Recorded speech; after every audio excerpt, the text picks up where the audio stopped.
Hello दोस्तों, दिख रही चल कैंपस न्यूज़। दोस्तों, दिल्ली विश्वविद्यालय के नवंबर दिसंबर में होने वाले ओपन बुक एग्जाम को लेके जो है इंपॉर्टेंट गाइडलाइंस जो है रिलीज कर दिया गया है। तो आज हम इसी के ऊपर में चर्चा करेंगे। इसमें पूरे डिटेल में आप बताया गया है कि कैसे आपको जो है एग्जाम देना है, साथ में एग्जाम देते समय आपको जो है किन किन बातों का ध्यान रखना है, साथ में जो है आपके क्वेश्चन पेपर जो है कहाँ पे जो है रिलीज किए जाएंगे, जहाँ से आपको जो है डाउनलोड करके जो है आंसर सीट लिखना है। साथ में जो है फर्स्ट पेज में जो है क्या क्या इंपॉर्टेंट डिटेल्स जो है आपको लिखना है। साथ में जो है कुछ गाइडलाइंस भी जो है बताई गई है जो कि आपको एग्जाम देते समय ध्यान में रखना है, कौन सा सीट का जो है आपको प्रयोग करना है। तो पूरे डिटेल में इसमें बताया गया है। तो आज हम इसी के ऊपर में चर्चा करेंगे। बाकी अगर आप चैनल पर नए हो, चैनल को सब्सक्राइब कर लीजिएगा, साथ में बेल आइकन को प्रेस करके ऑल का बटन दबा लीजिएगा ताकि डीयू से रिलेटेड सारा अपडेट हमारे इस चैनल पर आपको मिलता रहे। तो दोस्तों, थर्ड सेमेस्टर, फिफ्थ सेमेस्टर और सेवन सेमेस्टर और जो EX स्टूडेंट है, ये उनके लिए जो है गाइडलाइंस रिलीज किया गया है, जिनका एग्जाम जो है नवंबर और दिसंबर में जो है होने वाला है। और ये जो एग्जाम है आपका ओपन बुक के माध्यम से यानी कि ऑनलाइन ही होगा। तो इसी को लेके जो है एग्जामिनेशन वेबसाइट जो कि exam.du.ac.in है, इस पे जो है गाइडलाइंस रिलीज कर दिया गया है। तो इसको जो है हम डाउनलोड कर लेते हैं और क्या इंपॉर्टेंट बातें कही गई है वो जो है मैं आपको बता देता हूँ, जो कि आपको एग्जाम देते समय जो है आपको ध्यान रखना है। तो दोस्तों, ये देख सकते हो यूनिवर्सिटी ऑफ दिल्ली की तरफ से जो है ये गाइडलाइंस जो है रिलीज किया गया है। Subject guidelines policy related with the conduct of open book examination OBE remotely for third fifth seven semester, essential repeaters of first semester, third semester, fifth semester, improvement cases and EX student for all undergraduate program of all stream including SOL in view of COVID-19 pandemic as the special measure for the academic session 2021-22। इसमें यही बताया गया है कि ये आपका जो है ओपन बुक एग्जामिनेशन जो करवाया जा रहा है वो जो है कोविड-19 को ध्यान में रखते हुए जो है ये एग्जाम करवाया जा रहा है। और ये जो है थर्ड सेमेस्टर, फिफ्थ सेमेस्टर और सेवन्थ सेमेस्टर के जो है रेगुलर और SOL के छात्रों के लिए है, NC वेब के लिए नहीं है, क्योंकि उनका एग्जाम जो है पोस्टपोन कर दिया गया है। तो उनको जो है नए नोटिफिकेशन तक जो है इंतजार करना है। तो यहाँ पे देख सकते हो। और साथ में जो छात्र एसेंशियल यानी कि जो रिपीट कर रहे हैं फर्स्ट सेमेस्टर, थर्ड सेमेस्टर या फिर फिफ्थ सेमेस्टर, ये उनके लिए है। और साथ में जो EX स्टूडेंट है अंडर ग्रेजुएट कोर्सेज के लिए जो है उनके लिए भी जो है ये एग्जाम है। तो इसका जो है ध्यान रखिएगा। बाकी हम आगे चलते हैं। आगे जो है यहाँ पे बताया गया है कि आपका जो है नोटिफिकेशन जो है पहले जो रिलीज किया गया था ये इंपॉर्टेंट नहीं है, उसी को ध्यान में रखते हुए जो है ये नोटिफिकेशन जो है रिलीज किया गया है। और यहाँ पे जो है दूसरा नंबर जो है the examination of the third fifth और seven semester along with the essential repeaters, यानी कि इसमें वही बातें कही गई है कि ये जो है आपका जो है कोविड-19 को ध्यान में रखते हुए जो ये एग्जाम लिया जा रहा है और इसमें जो है ओपन बुक के माध्यम से ये एग्जाम करवाया जा रहा है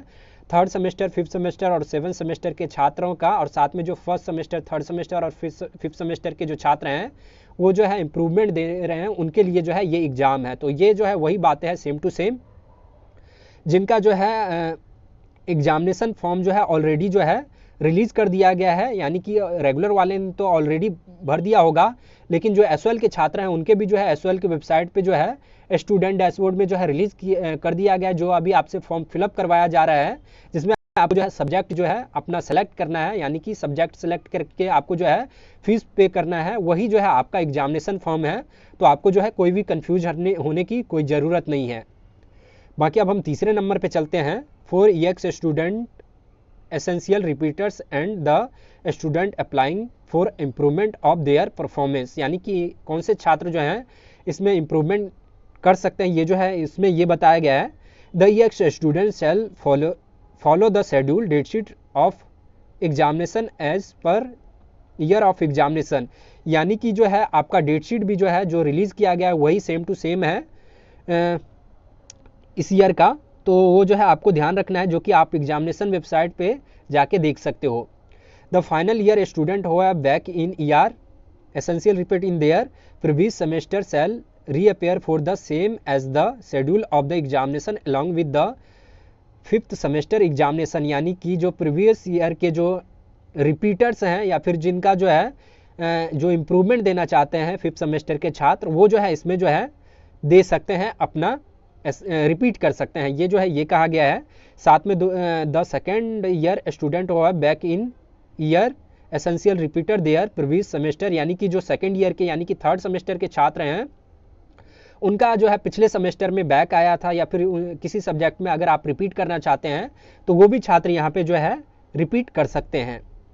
तीसरा जो है the student who have passed out their final year 6 semester examination in year 2021 can appear for the improvement in their 5th semester examination as the date sheet schedule as the applicable rule in the regard. यानी कि इसमें यह कहा गया है कि जो 6 semester के छात्र हैं वो जो है 5th सेमेस्टर में भी जो है अगर बैक है तो वो भी जो है यहाँ पे भी जो है वो भी एग्जाम दे सकते हैं, और उसका शेड्यूल जो है डेट शीट में जो है रिलीज कर दिया गया है, जो कि वहाँ से आप जो है देख सकते हो। The student have in the final year 5th semester can appear for the improvement in the appear of 3rd semester. यानी कि जो 5th सेमेस्टर के छात्र हैं अगर उनका 3rd सेमेस्टर में जो है बैक आया था या फिर उनका इम्प्रूवमेंट देना चाहते हैं तो वो छात्र सिर्फ जो है अपना इम्प्रूवमेंट जो है दे सकते हैं। The student who are in the second year 3rd semester can appear for the improvement of the paper of 1st semester only. यानी कि जो 3rd सेमेस्टर के छात्र हैं अगर उनका फर्स्ट सेमेस्टर में जो है इम्प्रूवमेंट देना चाहते हैं इम्प्रूवमेंट तो वो जो है दे सकते हैं। ये जो है 3rd सेमेस्टर के 1st सेमेस्टर के छात्रों के लिए जो है इम्प्रूवमेंट ओनली है। All students must ensure that their examination from the respective courses have already been filled and they are appear in the paper mentioned in their confirm admit card। यानी कि आपने एग्जामिनेशन फॉर्म जो है already submit कर दिया होगा और आपका एडमिट कार्ड भी जो है जल्दी जो है रिलीज कर दिया जाएगा। और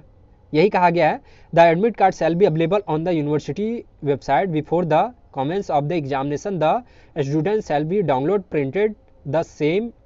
and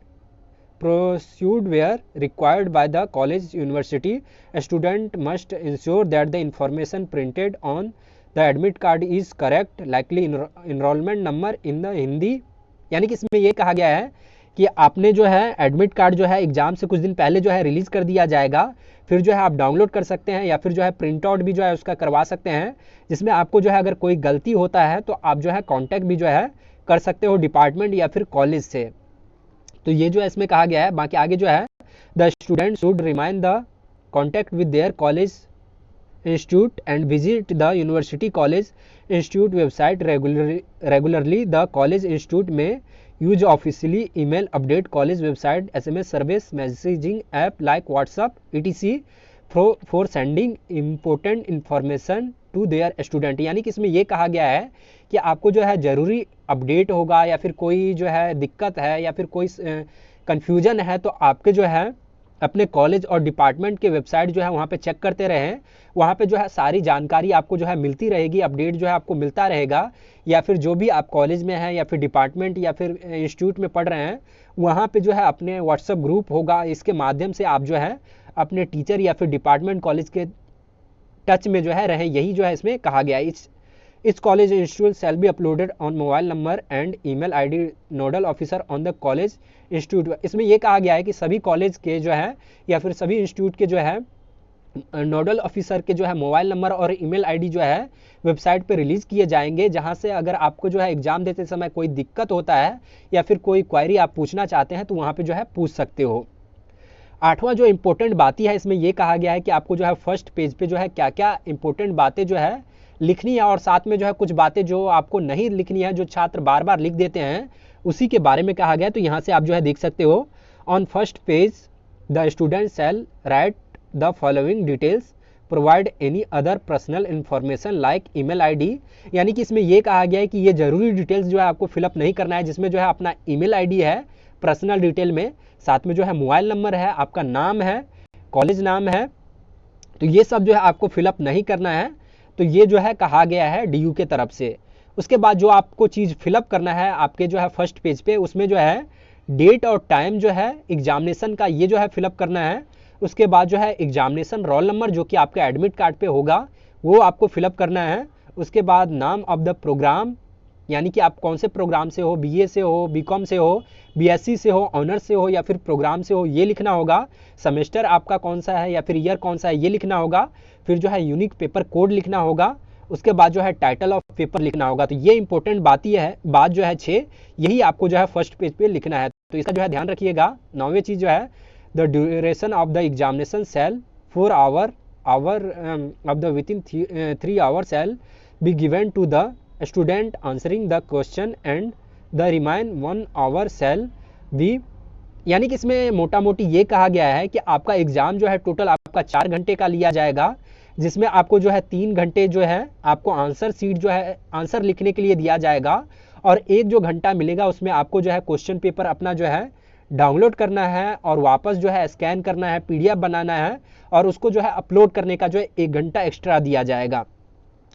the duration of examination shall the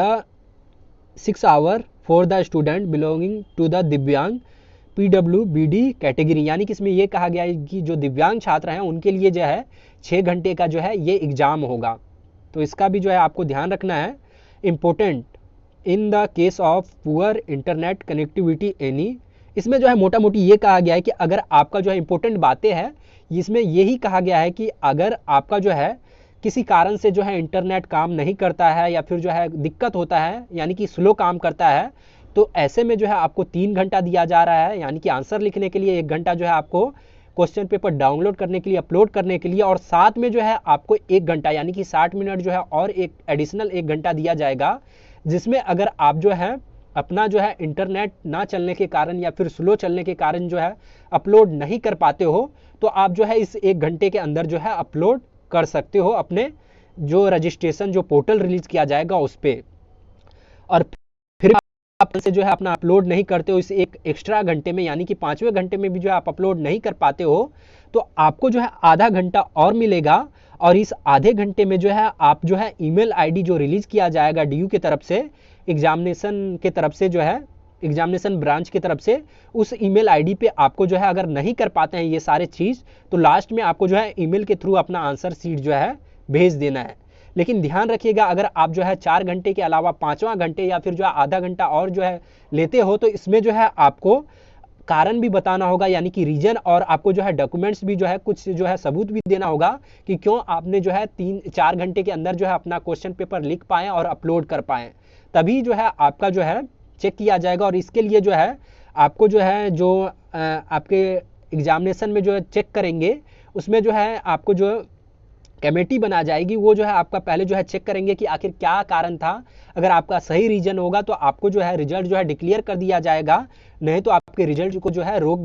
रोका भी जो है जा सकता है। तो इसलिए मेरा सजेशन यही है कि आप जो है 4 घंटे के अंदर ही अंदर अपना जो है क्वेश्चन पेपर लिख लें और उसके बाद जो है अपलोड कर दें, क्योंकि अगर आप जो है ये 5वां घंटा जो है आप लेते हो, तो आपके जो है रिजल्ट भी जो है आने में जो है लेट लगता है, तो इसका जो है जरूर ध्यान रखिएगा।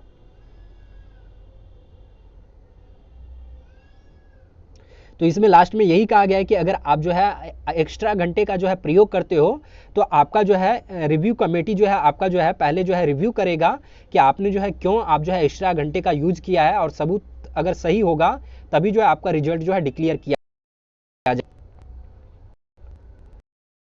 गया कि आपको जो है जेपीजी पीजेपी में जो है अपना जो है पीडीएफ अपलोड करना है। Student should appear in the examination as the per option filled in the examination form for the mode examination in physical mode from the college or remotely mode from home by using ICT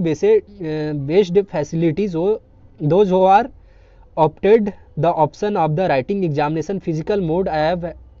the choice of writing through remote mode, यानी कि इसमें यह कहा गया है कि इसमें जो है एग्जामिनेशन फॉर्म जो कि आपने फिलअप कर दिया गया, खासकर जो रेगुलर कॉलेज के छात्र हैं उन्हें जो है 2 ऑप्शन है, यानी कि फिजिकल मोड और ऑनलाइन मोड दोनों दे सकते हैं। लेकिन अगर आपने फिजिकल मोड चूज किया है, लेकिन अगर बाद में अगर आप चाहते हो कि आप जो है घर बैठे बैठे ओपन बुक के माध्यम से एग्जाम देते हैं, तो वो जो है आप जो है दे सकते हो। इसमें यही कहा गया है,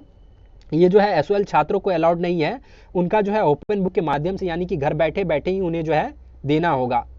बाकी लास्ट में यहाँ पे जो है instruction for the student option the remote mode home, the student may write the examination form and any part of the country of the his her convention, यानी कि किसी भी कंट्री के किसी भी पार्ट में आप जो है ये एग्ज़ाम जो है दे सकते हो, अगर वहाँ पे जो है उस सेंटर अलाउड किया गया है तो। Student shall be required laptop desktop mobile phone any other appropriate device with the, यानी कि इसमें यह कहा गया है कि आप जो है एग्ज़ाम देने के लिए जो है लैपटॉप, डेस्कटॉप, मोबाइल फ़ोन का जो है प्रयोग कर सकते हो, जिसमें जो है अच्छा इंटरनेट कनेक्टिविटी जो है हो। Student should can the answer seat question wise the upload of the respective PDF JPG file. यानी कि इसमें यह कहा गया है कि आपको जो है आंसर सीट जो अपलोड करना है उसमें जो है PDF या फिर JPG फाइल में आपको जो है अपलोड करना है। और इसका जो है आपको ध्यान रखना है कि ये जो है सीरियल वाइज जो है आपको अपलोड करना है। और अगर आप PDF बनाते हो तो ये जो है 7 MB से जो है ज़्यादा नहीं होना चाहिए, तभी जो है, क्योंकि अगर इससे ज़्यादा होता है तो आपको अपलोड करने समय में जो है दिक्कत होता है, तो इसका जो है ध्यान रखिएगा। A system generated acknowledgement will be send the student register email ID submission of the answer sheet on the portal. यानी कि अगर आप जो है अपना आंसर सीट जो है पोर्टल पे अपलोड कर दोगे तो आपको जो है ईमेल आएगा कि आपका जो है आंसर सीट जो है सक्सेसफुल जो है अपलोड हो चुका है। बाकी the student who had opted the remote mode home shall not be permitted to the appear through physical mode. बाकी आगे जो कहा गया है, यानी कि इसमें जो है कि आपको A4 साइज का जो है सीट आपको जो है आंसर लिखने के लिए जो है प्रयोग करना है। बाकी जो है जो भी छात्र फिजिकल मोड में देंगे एग्जाम, उन्हें जो है अपना आंसर सीट जो है लेके जाना है, यानी कि सीट जो है लेके जाना है और सारे चीज़, ताकि आपको जो है एग्जाम दे पाएँ। बाकी जो छात्र घर से दे रहे हैं वो जो है A4 सीट जो है ज़रूर खरीद लें, मेरा सजेशन यही है। और जिसमें एक तरफ जो है प्लेन हो और दूसरे तरफ जो है लाइन हो, क्योंकि उसी में जो है अच्छा होता है, आप जो है एग्ज़ाम दे सकते हैं। उसका फ़ोटो जब खींचते हैं तो अच्छा से उसका जो है इमेज आता है। तो ध्यान रखिएगा, A4 साइज जो है आप जो है ज़रूर खींच लीजिएगा, एग्ज़ाम से पहले जो है खरीद लीजिएगा, ताकि आप अच्छे से एग्ज़ाम जो है दे पाएंगे और अपलोड कर पाएंगे। बाकी यही है कि आंसर सीट जो है अपलोड करने के लिए जो पोर्टल रिलीज़ किया जाएगा वो SOL का अलग और रेगुलर का जो है अलग किया जाएगा। रेगुलर के लिए यहाँ पे ऊपर में देख सकते हो obe.uod.ac.in है, और साथ में जो SOL का है वो SOL.obe.uod.ac.in है। तो इस पर जो है आपको आंसर सीट जो है अपलोड करना होगा, तो ध्यान रखिएगा। बाकी the access view of the question paper of the OBE portal shall be made available as the per respective date sheet notify the examination branch। तो ये सब सारा चीज़ जो इंपॉर्टेंट बातें था वो हमने आपको बता दिया गया। बाकी इसमें जो है लास्ट में यही कहा गया है कि अगर आपको जो है कोई जानकारी होगा या फिर कोई नया अपडेट होगा तो वो जो है यूनिवर्सिटी के ऑफिशियल वेबसाइट जो कि du.ac.in है, इस पे आपको जो है मिलता रहेगा। तो ये वेबसाइट जो है आप चेक करते रहें, इस पे जो है सारी जानकारी मिलेगा। या फिर आप SOL के वेबसाइट पे या फिर आप हमारे चैनल पे भी जो है जुड़े रहें, यहाँ पे आपको जो है सारी जानकारी जो है मिलता रहेगा। बाकी अगर कोई कन्फ्यूजन हो या फिर कोई इंपॉर्टेंट डाउट्स हो तो आप डायरेक्ट हमें इंस्टाग्राम पे भी जो है पूछ सकते हो, जिसकी जो है सारे जवाब हम जो है आपको समय पे जो है देते रहते हैं। तो वहाँ पे जो है आप हमें पूछ सकते हो कभी भी। बाकी अगर चैनल पे नए हो तो चैनल को भी सब्सक्राइब जरूर कर लीजिएगा, और वहाँ पे कोई कन्फ्यूजन हो तो कमेंट करके भी जो है हमसे पूछ सकते हो। बाकी आज के इस वीडियो में इतना ही। बाकी शुक्रिया, धन्यवाद।